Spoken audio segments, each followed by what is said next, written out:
Your mother is a burden.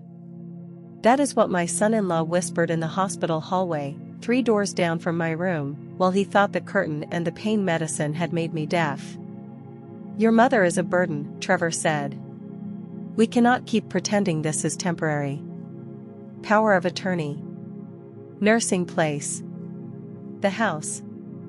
We need to move while she is still soft. I lay very still. I kept my eyes half closed. I counted the beeps of the monitor like rosary beads. And I remembered every time I had poured coffee for that man in my kitchen as if he were family. My name is Margaret Hale. I am 75 years old. I raised 1 daughter. I buried 1 husband. And 3 days after that whisper, the will was read in a quiet conference room with too much fluorescent light. Trevor learned that paper remembers longer than charm. If you have ever been spoken about like luggage while you were still breathing in the next room, stay with me. This is a family revenge story. No shouting match for the cameras. No broken dishes as justice. Only listening, timing, a bank, an attorney, and a daughter forced to see the man she married without the filter of hope. I will tell it the way it happened. Slow. Clear. The way old women tell the truth when they finally decide the room is ready. It started with a fall, which is how so many of our stories start when we get past 70. Not a dramatic cliff. A wet kitchen tile. A grocery bag with apples. A moment of pride where I refused to use the grab bar because I did not want to feel old in my own house. The house is on Maple Court, a 2-story craftsman with blue shutters that my late husband, Arthur, painted the year before his heart gave out. We paid it off 22 years ago. We raised Claire in the upstairs bedroom with the window seat. We planted the peonies by the fence when she was 10. That house is not just property. It is a map of our marriage in wood and paint and the smell of old books. On a Tuesday morning in late spring, I slipped. My hip hit first. Then my elbow. Then the kind of silence that follows pain when your body is negotiating with gravity. I lay on the floor long enough to watch dust float in the sunlight and think ridiculous thoughts, like whether the milk would spoil if I did not get up. I called Claire from my phone on the counter after crawling farther than dignity likes to admit. She cried on the line. She said she was coming. Behind her voice I heard Trevor say, "Put her on speaker. Ask if she hit her head. We need the right hospital. Not the expensive one." Even then, I heard the shopping in his tone. Right hospital. Not the expensive one. As if love came with a preferred provider list. The ambulance smelled like plastic and metal. The young paramedic asked my name 3 times. I said Margaret Hale each time, clear as a schoolteacher, because names are the first thing people try to take when they want control. At the emergency room they x-rayed me, spoke over me, and finally told me I had a fractured wrist, bruised ribs, and a concussion they wanted to watch. Not the hip, thank God. The hip would have been a different story with different predators circling. They admitted me overnight for observation, then another night, then a third because my blood pressure played games and the neurologist wanted to be careful. Careful is a word hospitals use when they mean expensive. Trevor used it differently. Careful, for him, meant opportunity. Claire sat by my bed the first afternoon with red eyes and a bag of my toiletries. She fixed my pillow the way she did when she was little and I had a migraine. "Mom," she said, "you scared me. I cannot lose you too. Not after Dad." I squeezed her hand with my good hand. "I am stubborn," I said. Stubborn lives longer than graceful. Trevor arrived later with coffee for himself and a smile for the nurses. He is 41, tall, good hair, the kind of man who introduces himself with a handshake that lasts 1 second too long. He works in commercial real estate. Or he says he does. I have learned that some men work mostly in the theater of work. "Margaret," he said, as if my first name were a favor. We are going to get you sorted. Do not worry about the house. I already checked the locks and the mail. I did not ask him to check the locks. I did not ask him to check the mail. Help that arrives without invitation is often inventory. That night, after Claire went home to sleep a few hours, I lay in the half-dark and listened to hallway traffic. Nurses. Carts. Someone crying softly 2 rooms over. Hospitals are honest places if you stop fighting the sound. They do not pretend life is neat. I thought about Arthur. He died 6 years ago in this same hospital network, different building, same fluorescent humility. Before he went, he held my hand and said, "Maggie, protect the house." Not because the house is sacred. Because people get strange around deeds. Claire is soft-hearted. Soft hearts need hard paper. I told him he was being dramatic. He smiled with oxygen in his nose and said, "Drama is just pattern recognition with better lighting." He was right. He is still right. Dead men can still be right. Arthur and I married young and careful.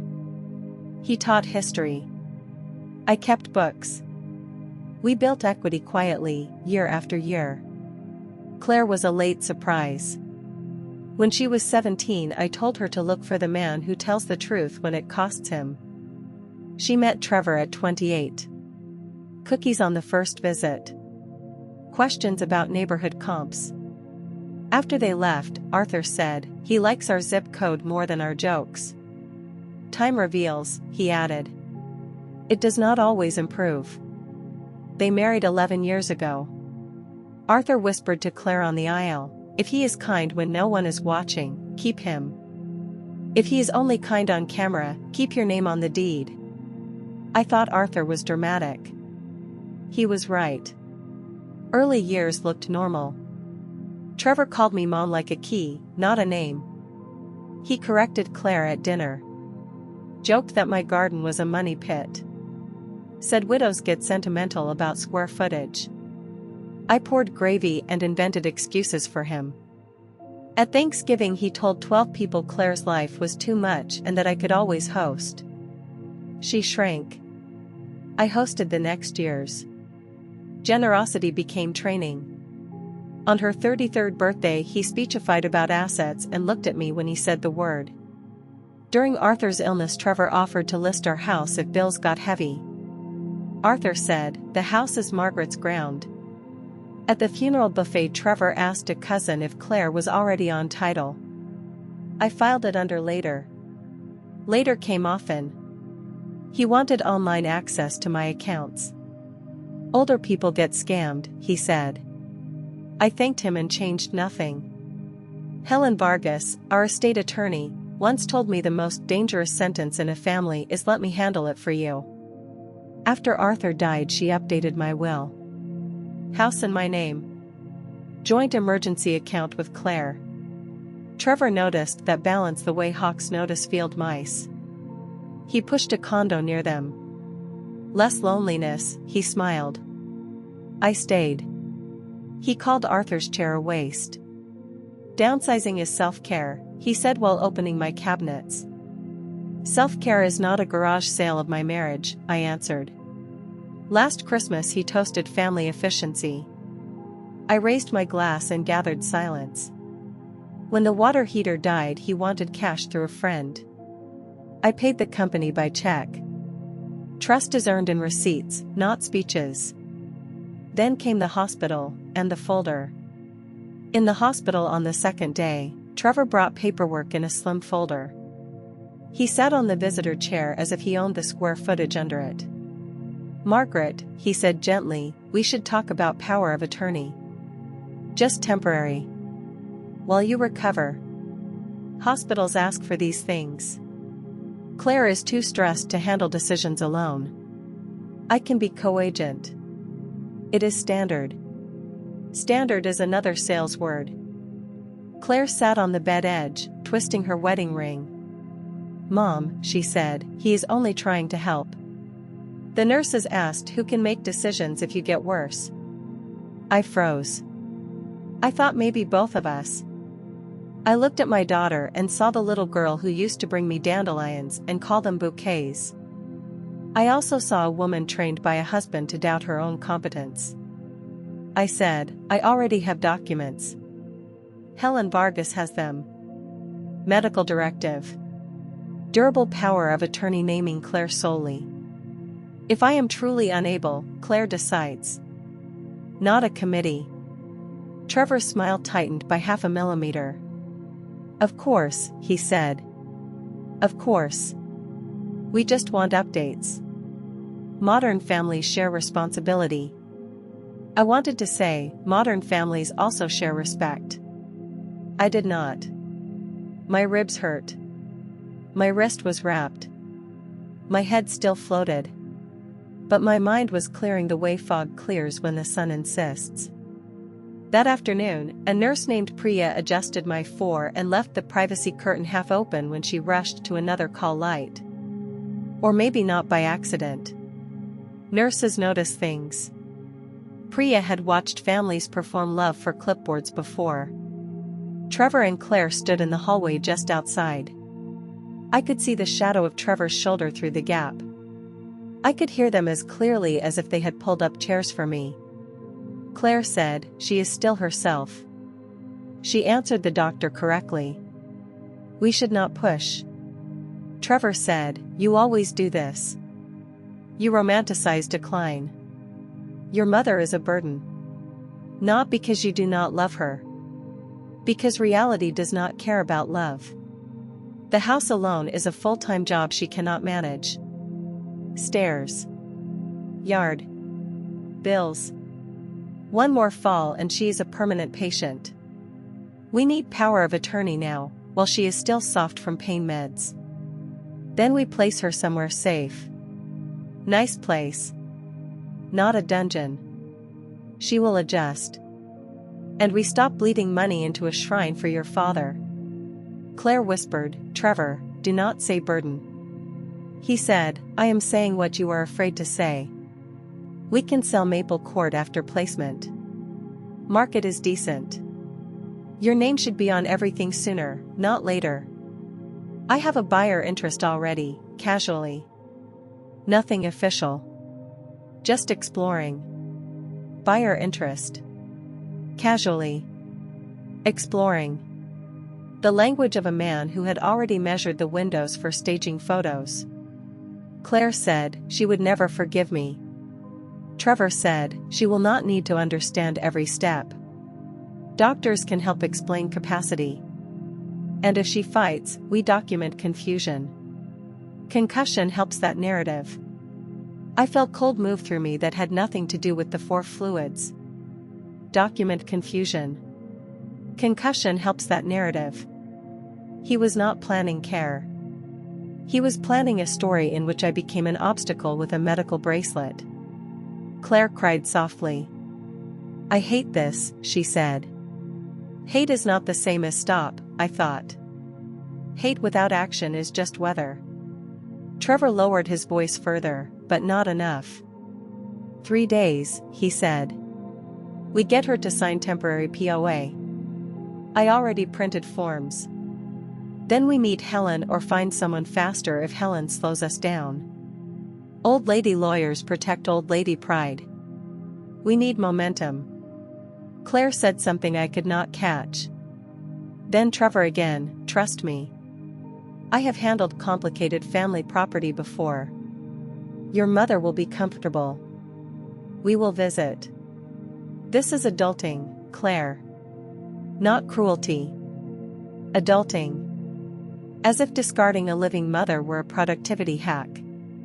He added one more line that lodged under my ribs worse than the bruise. If she goes home, we will be on call forever. I did not marry a hospital pager. I married you. Choose us. Choose us. Meaning choose him. Meaning erase me gently with clinical words. Their footsteps moved away. I stared at the ceiling tiles and counted them until the counting steadied me. Then I did what Arthur would have done. I made a list in my head. 1. Do not scream. Screaming makes you look unstable, which is exactly the costume he wants you to wear. 2. Call Helen. 3. Call the bank. 4. Preserve evidence of his words. 5. Give Claire a chance to choose, but do not hand her the only key to my survival. I reached for the call button. Priya returned.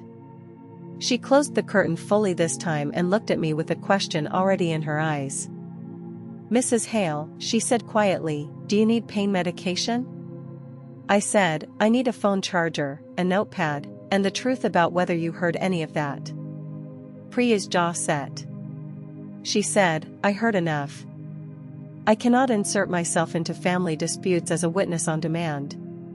But I can tell you hospital policy. You have rights. You can refuse visitors. You can request that financial discussions not happen at bedside. And if you want, I can note in the chart that you are oriented and declining coercion regarding legal documents. I almost wept at the word coercion said out loud by someone in scrubs. Validation is a kind of medicine they do not bill for. Priya added that she had started a voice memo by habit for a medication time and caught part of the hallway talk before stopping it. Policy made secret recordings a swamp. She would not hand me a spy file. She would document clinical observations and escalate concern for elder pressure. Clean. Professional. Daylight. I said, document that I am clear. Document that I refuse to sign anything today. And please ask social work to stop by. She angled my phone within reach and wrote on my whiteboard, patient-oriented. Prefers own counsel. No POA signing today. Small words. Large shield. I called Helen Vargas from the hospital bathroom so my voice would not carry. Pride is silly, but bathrooms have doors that click. Helen answered on the second ring. Margaret, she said. Tell me you are not signing anything in a gown. I told her everything. The fall. The folder. The hallway. Burden. Nursing place. Buyer interest. Soft from pain meds. Document confusion. The 3-day plan. The sentence about not marrying a hospital pager. Helen was silent for 3 full seconds, which for her is fury. Then she said, do not sign. Do not initial. Do not accept temporary as a favor. I am coming tomorrow morning with a notary if needed. We already have your durable POA naming Claire alone, and your will. But we are going to tighten the estate plan immediately. Trust funding if appropriate. House protection. And we are going to look at that joint account with Claire, because if Trevor has access through her passwords, he may already be moving money. My stomach turned. The joint account. Emergency money. Claire's name. Claire's phone. Claire's husband who liked to help with online banking. Helen said, can you get visitor restrictions tonight? I said I would ask. She said, good. Eat protein if they give you any. Revenge on an empty stomach is just dizziness. I laughed once, painful with the ribs, grateful for the dry joke. Helen has always known that humor keeps elderly clients from floating away into panic. I asked the charge nurse about visitor limits. She handled it without drama. Immediate family only, and only with my agreement. Names on a list. Trevor's charm would now need a badge and a yes for me. That evening Claire returned with soup and guilt. Mom, she said, Trevor thinks we should streamline decisions. Streamline. His vocabulary in her mouth. I took her hand. Do I seem confused to you right now? No. You seem like you. Then hear me. I will not sign power of attorney papers brought by Trevor. If anything needs signing, Helen handles it. If you love me, you will not let him rush you. He says you are stubborn to your own harm, she whispered. Stubborn is how I kept a house through recessions, I said. Stubborn is not a diagnosis. After she left, Trevor texted through her, "Your mother is being dramatic." Falls make people paranoid. Dramatic. Arthur's word, now used as an insult by a man staging a property grab. I slept in pieces and planned between them. I wrote crooked notes with my left hand because my right wrist was broken. The letters looked like a child learning to write. The thoughts did not. Do not scream. Call Helen. Call the bank. Keep Claire in the light without handing Trevor the only key. Morning of day 2, Helen arrived with a leather portfolio and shoes that meant business. "We do 3 things today," she said. First, medical record clarity. You will ask your doctor to note decision-making capacity. Second, financial freeze and review. I will conference your bank with you on the phone. Third, estate update. You want Claire protected, but you do not want Trevor empowered. That means we use tools carefully. Trust. Conditions. Confirming medical agent as Claire alone, with explicit exclusions for property transfers and account changes. I said, do it. All of it. And Helen, I want a family meeting in 3 days from the whisper. Not a scream session. A reading. I want Trevor present when he learns what paper can do. Helen raised an eyebrow. You want theater. I said, he loves theater. I am simply changing the playwright. She almost smiled. Then we work fast. The doctor did a capacity check at my request. Date. Place. Situation. Why I refused certain documents. He wrote that I was oriented and expressing clear preferences. That note became a shield. Trevor wanted a concussion narrative. I built a counter-narrative with professional ink. Social work stopped by. Denise, soft voice, hard pen. Safe from strangers, yes, I said. Safe from charming relatives, not yet. She noted the pressure. Another shield. Then the bank. I called First County Bank from Helen's phone. Security questions. Verbal password Arthur and I chose years ago, peony fence. The banker went quiet in that special quiet that means numbers are misbehaving. Mrs. Hale, he said, over 6 weeks there have been multiple online transfers from the joint account to an external account under T. Langford. About $48,000. A rejected attempt yesterday for 30 more. 12,000 remaining. T. Langford. Trevor.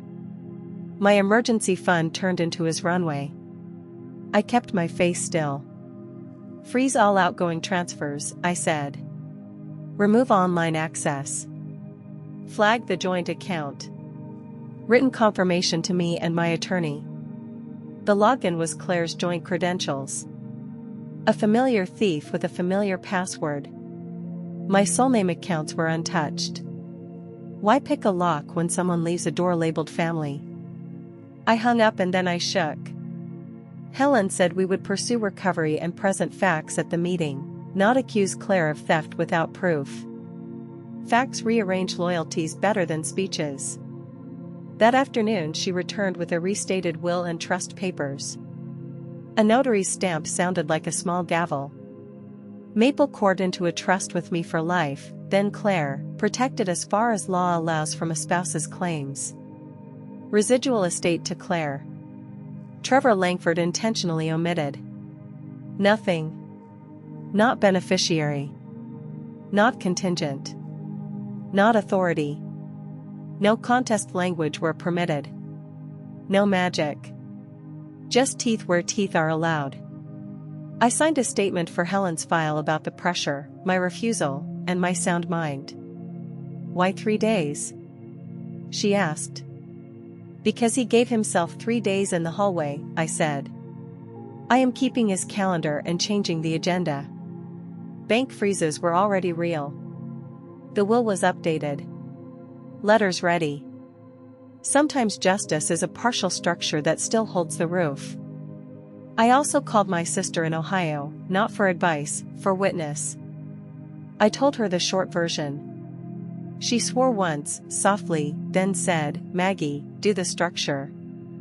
Knowing someone would come if I needed a body in a chair was enough calcium for my courage.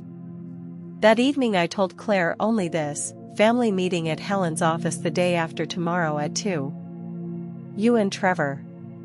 It concerns the estate and my care. Are you changing things because you were angry? I am clarifying things because I am awake. Safer for whom? I asked when she repeated Trevor's facility talk. She had no answer. Bring a notebook, I said.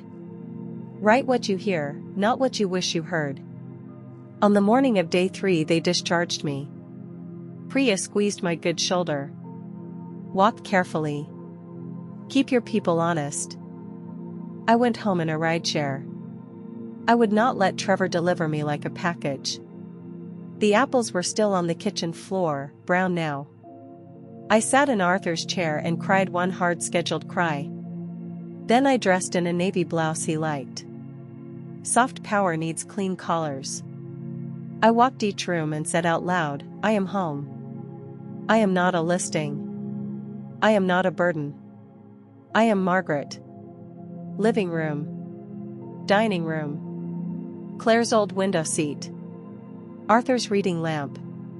The peony fence outside still doing its quiet work of being alive without a strategy. Helen texted, ready. Do not pre-debate. Trevor texted through Claire, ambush. Your mother is spiraling. Spiraling. Another costume. Be there at 2, I told Claire. Sit where you can see the papers. Lawyers also prevent theft from wearing a family smile. At 1:40 I arrived early at Helen's office. The conference room had a water pitcher, fur glasses, and a plant that had survived many families. Helen laid out folders with colored tabs. Blue for bank. Green for estate. Red for chronology of events. Red felt right. Claire and Trevor arrived at 2 on the dot.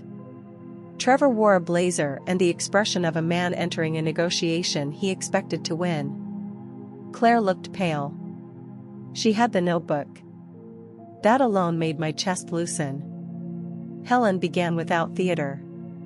Thank you for coming.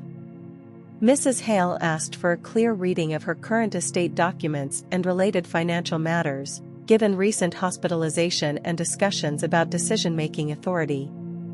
Trevor chuckled. Discussions. We are family. We do not need formalities. Helen said, formalities are how families avoid court.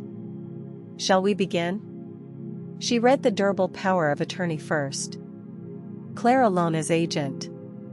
No co-agent.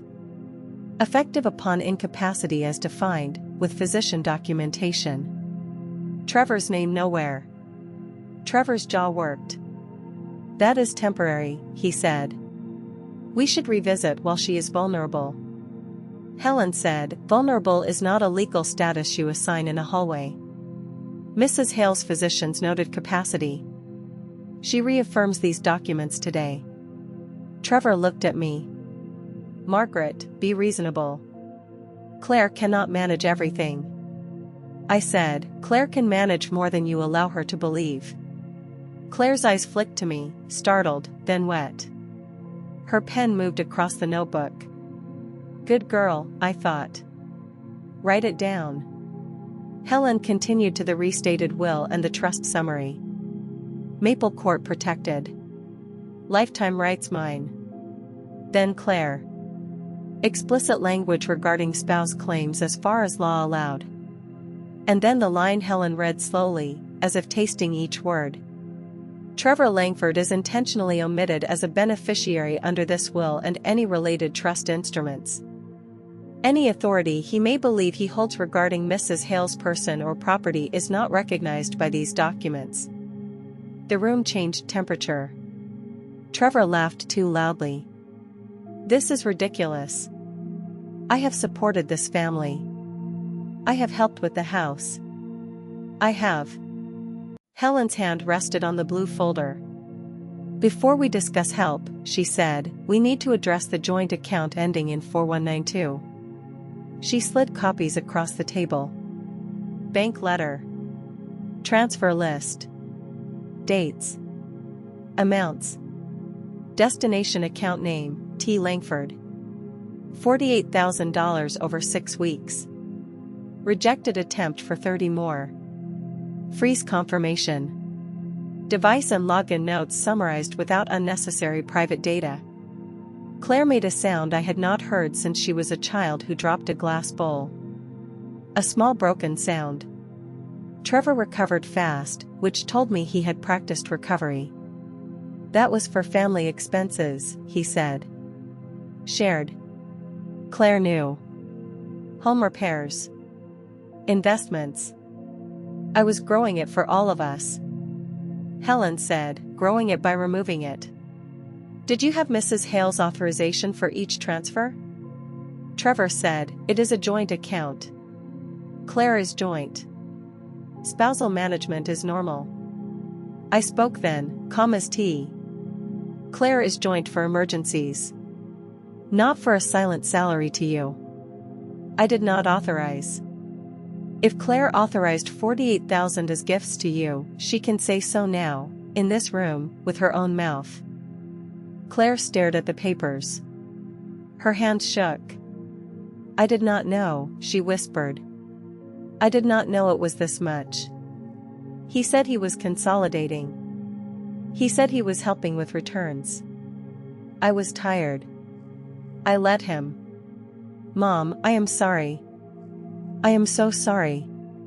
Trevor turned on her with a sharpness he usually reserved for servers who got his order wrong. Do not perform innocence, he said. You wanted the lifestyle. You wanted the trips. You. Helen lifted one finger.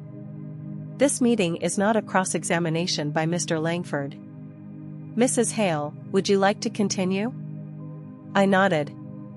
I looked at Trevor until he had to look back. In the hospital hallway, I said, you told my daughter I was a burden. You planned power of attorney while I was soft from pain medicine. You planned a nursing placement and a sale of my house. You mentioned buyer interest. You said a concussion helps a confusion narrative. You said you did not marry a hospital pager. You told my daughter to choose us, meaning choose the plan that erases me. Claire covered her mouth. Trevor, she said, you said that? Trevor's face went red under the blazer confidence. You were medicated. You misheard. People invent drama after falls. I said, I did not invent the bank ledger. I did not invent the doctor's note. I did not invent the visitor restrictions you found so offensive. And I did not invent the folder of temporary POA forms you brought to my bedside like flowers. Helen placed on the table a simple chronology. Fall date. Admission. Folder visit. Hallway discussion summarized as reported by me and partially overheard by staff concern notes. Discharge. Bank discoveries. Document executions. Clean. Dated. Boring in the way truth often is. Trevor stood, chair scraping. This is a witch hunt. Claire, we are leaving. We will get our own lawyer. Your mother is turning you against me because she cannot accept aging. Claire did not stand. That was the first fracture I could see, thin as a hairline crack in porcelain, but real. Claire said, sit down, Trevor. Or leave alone. I need to hear the rest. He stared as if she had spoken a foreign language. Then he left alone. The door clicked. The plant kept surviving. Helen gave us a minute of air. Then gently, for Claire, you are not on trial. Password sharing is common. The law still cares about authorization. I can refer counsel if this becomes contested between spouses. Your mother structured the estate to protect you, not to punish you. Claire turned to me, tears-free now. Why did you not tell me in the hospital? I said, because he rewrites private conversations. I needed paper in the room. And because I needed to know if you would choose truth when it sat in front of you without his voice editing it. She sobbed once. I thought he was strong. I thought strong meant safe. I said, strong without ethics is just force with better tailoring. We sat until her breathing slowed. Helen packed folders into a bag for me and a packet for Claire. Outside, spring light made the parking lot look ordinary. Ordinary is a gift after a room like that. Claire drove me home. In the car she said, how did I not see? You saw pieces, I said. Love is a fog machine. Fog does not mean you are stupid. At Maple Court she asked to stay in the guest room. The room he called a waste became a shelter. In the weeks that followed, ordinary became necessary steps. Trevor's lawyer sent stern letters about family harmony. Helen answered with exhibits and calm deadlines. He returned some money in pieces, like a confession that refused words. Claire changed every password. She found old texts where he coached her on how to talk me into downsizing. That broke something that needed breaking. She filed for separation by summer. I did not cheer. I did not hide my relief. Some doors should close with a solid sound. The house stayed mine. I hired a handyman for the gutter Trevor always promised to fix. I paid the invoice with joy. Honest work after dishonest charm. Claire asked on the porch if I hated him. Hate is a hot coal, I said. It burns your hand more than his house. I hate what he tried to do. The law cooled what rage would only feed. A mother is not a burden for surviving. A mother becomes heavy only to people who want her deed instead of her grocery bags. She laughed through a cry. My favorite sound from her adult life. Claire staying seated when he told her to leave was her beginning. My revenge was legal. Hers had to be courage. I could not do that part for her. People ask if I feel guilty for cutting Trevor from the will. Harsh is a word reserved for women who stop being convenient. A will is not a participation trophy for marrying your daughter. He chose inventory. I chose refusal. 2 months later he appeared on my porch thinner and panicked. Tell Claire to stop the separation. You win. Stop the morality play. I kept the screen latched. This was never a play. You cast me as a burden. I recast myself as a person. Leave. Speak through counsel. He waited for a soft ending. Soft endings are how he re-enters. I gave him none. Claire studies again for her counseling certificate. Helen and I review the estate each year. Prevention is less dramatic than rescue. Do not skip it. I am not a perfect mother. I poured too much gravy over too many insults. If you are doing that now, this story is not here to shame you. It is here to hand you a different calendar. Sometimes I walk to the peony fence and tell Arthur, I protected the house. I performed structure. If you are listening to this while living in a house someone else is already selling in their mind, hear me carefully. Do not sign documents in a hospital gown because a relative brought a folder and a gentle voice. Do not confuse help with access. Do not confuse marriage with automatic virtue. Do not assume your child sees the hallway the way you hear it. Sometimes they need the bank letter. Sometimes they need the second chair left empty when the charming man storms out. Call the attorney before you call the family group chat. Ask the nurse to document capacity if someone is shopping for your confusion. Freeze the account first. Feel the feelings second. Feelings make poor security guards. Keep your estate papers current and findable. Hope is not a filing system. Be careful with joint accounts. Joint is a tool. Tools cut the wrong hand when someone else grabs the handle. And if someone calls you a burden while counting your square footage, believe the counting, not the fake concern. There is a version of this story where I signed the temporary papers to keep the peace. In that version, peace would have lasted until the ink dried, and then the house would have started packing itself without me. I did not choose that version. You do not have to choose it either. My name is Margaret Hale. I am 75. I fell in my kitchen and woke up in a story where my son-in-law tried to turn recovery into removal. He whispered that I was a burden. 3 days later, the will was read. He was cut out.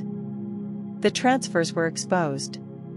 My daughter finally saw the man behind the helpful smile. I went home to Maple Court with my keys and my name and a silence that belonged to me again. This was not violence. This was not a spectacle. This was a mother refusing to be processed like an estate sale while she was still breathing. If this family revenge story stayed with you, stay with us. True Revenge Stories brings family revenge stories every day. Hidden family revenge. Betrayal stories. Karma stories with paperwork instead of chaos. Quiet revenge stories. Will and testament drama. Family inheritance drama. Greedy son-in-law stories that end in daylight. The kind of justice you can build with a phone call and a spine. Subscribe so you do not miss the next one. Like this if Margaret's hallway moment felt familiar. Comment and tell me, would you have confronted in the hospital, or waited for the conference room like I did? I read the comments. I know how many of you are whispering through your own curtains.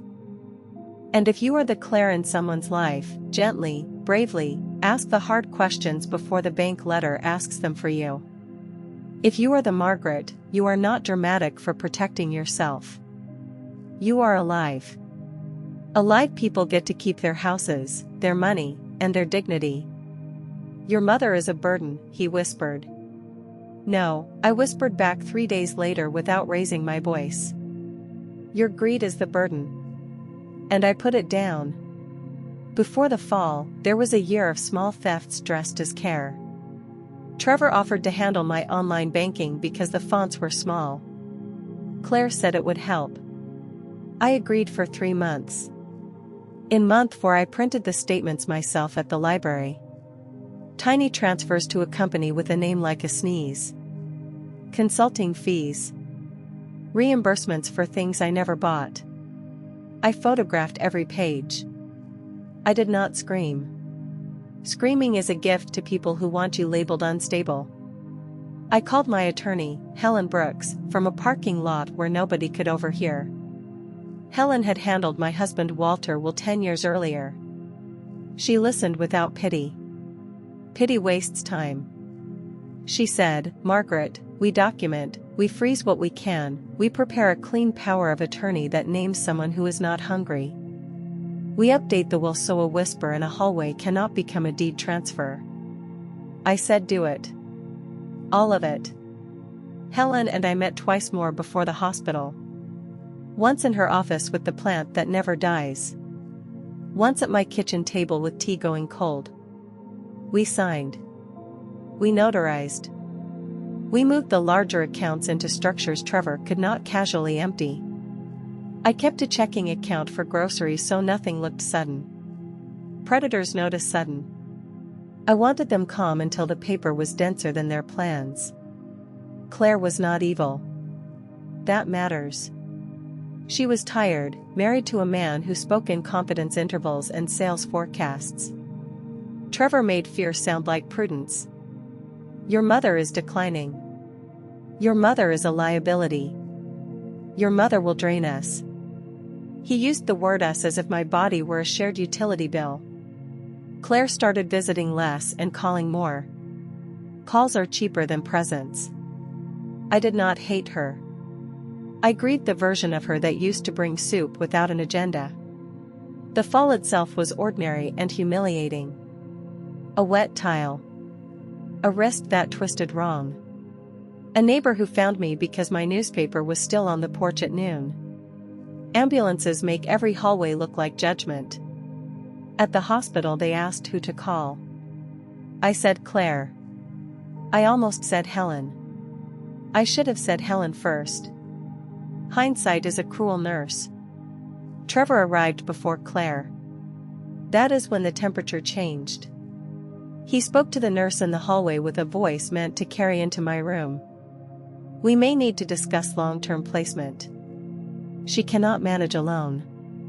He said alone like I had not managed a household, a marriage, a grief, and a garden for decades. Then the whisper.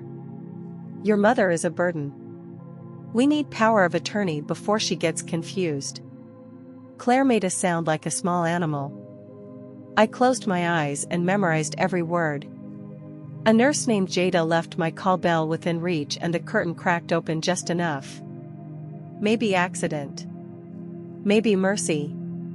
I used my good hand to open the voice memo app Walter taught me for recipes. I recorded the next 10 minutes of strategy talk. Trevor listing assets. Trevor estimating the house. Trevor saying nursing homes fill up.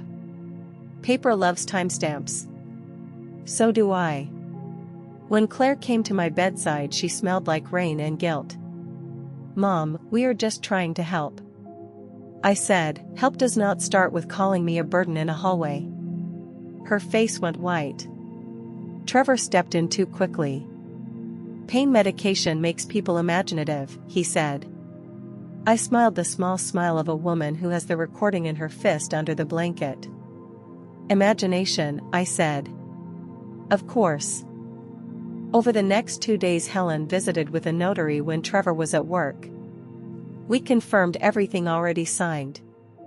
We added a letter of instruction.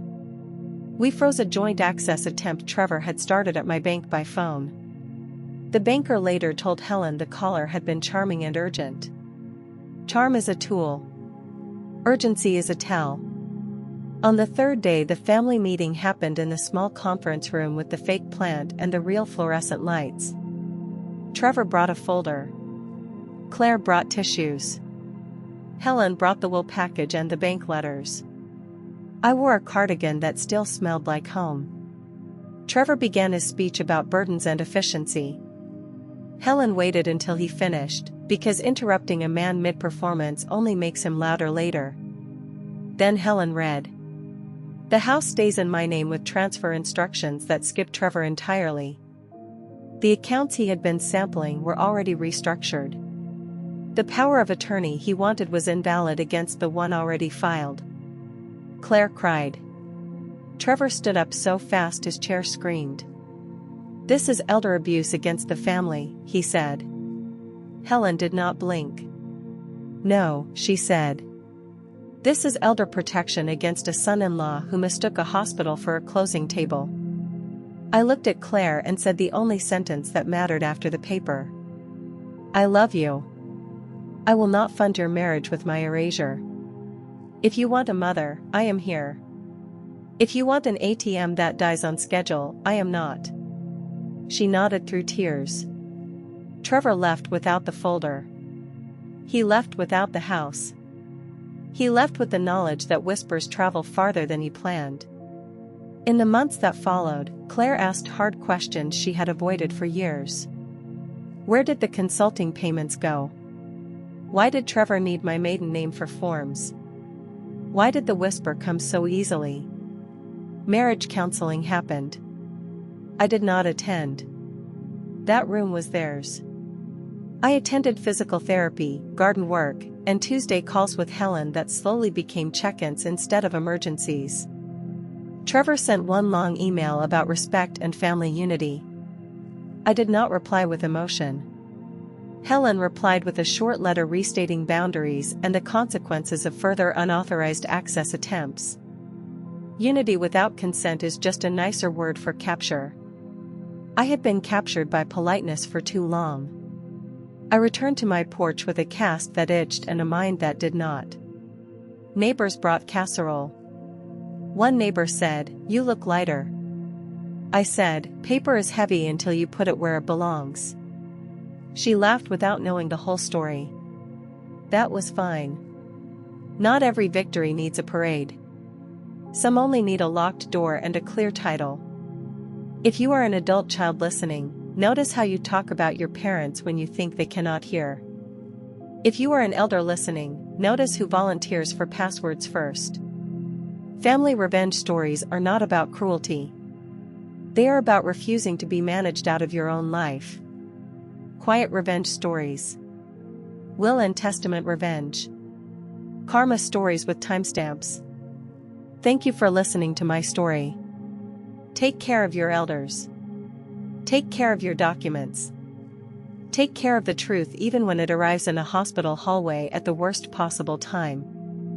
I will see you in the next family revenge story.